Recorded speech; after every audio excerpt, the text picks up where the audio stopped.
तो hello friends, कैसे हो आप लोग। आशा करते हैं सब अपने घरों में स्वस्थ और मस्त होंगे। दोस्तों, आज जो मैं आपके लिए कहानी लेके आया हूँ, ये कहानी 20-25 साल पुरानी है और ये कहानी भी एक गांव से रिलेटेड है। और आपको तो पता ही है, उस टाइम सफ़र करने के लिए गाड़ी वगैरह था, लेकिन गांव में उतना नहीं था। तो गांव के लोग कहीं भी जाते थे तो ज़्यादातर पैदल ही अपना यात्रा करते थे। तो उस गांव में राजू नाम का एक नौजवान था जिसे अपने चाचा के वहाँ जाना था, और उसका चाचा का घर उसका घर से करीब 20 किलोमीटर दूर था।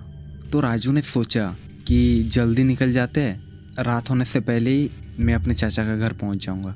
तो जल्दी निकलने की कोशिश करता है, बट उसको निकलते निकलते 3-3:30 बज जाता है। और रास्ते में एक जंगल पड़ता था। उस जंगल को पार करते और थोड़ा सा जाना पड़ेगा, फिर उसका चाचा का घर आ जाएगा। जब तक वो जंगल पहुँचा तब तक शाम हो चुका था। राजू बोला, शाम तो हो ही गया है, जल्दी से जंगल पार कर लेते हैं और फिर तो और कोई दिक्कत नहीं, फिर पहुंच जाएंगे। तो जंगल घुसते ही सूरज ढलने लगा और चारों तरफ अंधेरा छाने लगा। हालांकि उसके पास एक लालटेन था, तो इसीलिए वो अपना लालटेन जलाया और अपने रास्ते में चलने लगा। लेकिन जंगल में अजीब सी खामोशी थी,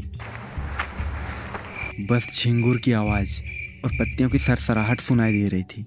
तो राजू तेज तेज चलने लगा, क्योंकि रात होने से पहले उसको जंगल पार करना था। वो कुछ ही दूर चला था कि उसे ऐसा महसूस हुआ कि उसके पीछे पीछे कुछ चल रहा है। तो पीछे मुड़कर देखा, लेकिन वह कोई नहीं था।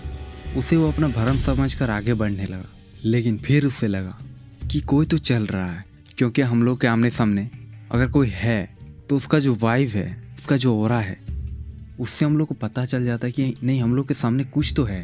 आप भी अपने जीवन में कभी नोटिस किए हो, अगर आपकी आँख में पट्टी बांध दी जाए और एक सुनसान जगह पर छोड़ दिया जाए, किसी आदमी को बिना आवाज़ के वहाँ से जाने बोले, तो उसे पता चल जाएगा कि कोई तो सामने है। मतलब कोई भी उसके सामने जाने से पता चल ही जाता है कि कुछ तो है। बस इसी गट्स फीलिंग से उसे बार बार ऐसा लग रहा था कि कुछ तो है। तो उसने लालटेन भी पीछे घुमाया। उस बार भी वहाँ कोई नहीं था, खाली बड़े बड़े पेड़ और झाड़ियाँ था। जैसे जैसे वो आगे बढ़ने लगा, उसे लगने लगा था कि जंगल में कुछ तो अजीब है। तभी एक पेड़ के पीछे सफ़ेद कपड़े में लिपटे कुछ तो दिखा। राजू अंदर से डर गया था, जिसके चलते इसकी चाल भी धीमी हो गई। लेकिन ये साहस करके उसके पास गया, और जैसे उसके पास पहुंचा तो वो गायब हो गया।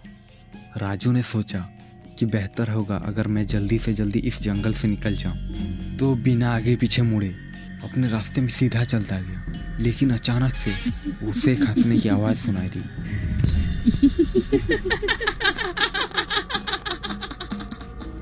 राजू ठिठक गया। डर के मारे उसका पूरा शरीर कांप रहा था। जंगल में वो आवाज गूंज रही थी।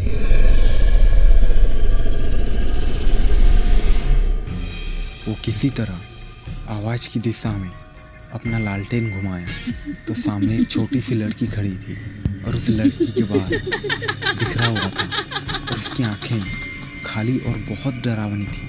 राजू ने किसी तरह हिम्मत जुटाई और उस लड़की से पूछा, कौन हो तुम और अकेली इस जंगल में क्या कर रही हो?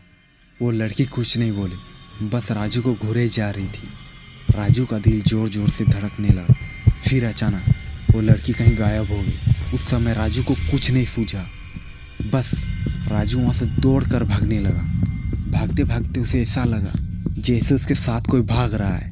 रुक कर पीछे मुड़ने की उसे हिम्मत नहीं था, तो इसीलिए वो सीधा भागते गया।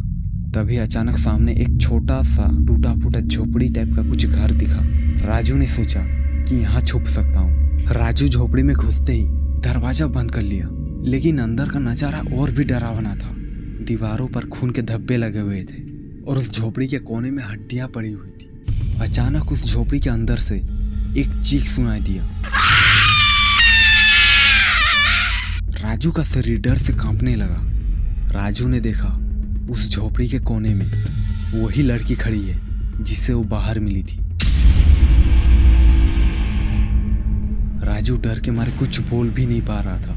उस लड़की ने राजू से कहा, तुम यहाँ क्यों आए हो? ये जगह तुम्हारी नहीं है, चले जाओ यहाँ से। इसके बाद वो लड़की जोर जोर से हंसने लगी। उसकी हंसी पूरे घर में गूंज रही थी। उस झोपड़ी का दरवाजा जोर जोर से आवाज करने लगा और बहुत तेज हवा चलने लगी। राजू उस झोपड़ी से निकलकर भागा।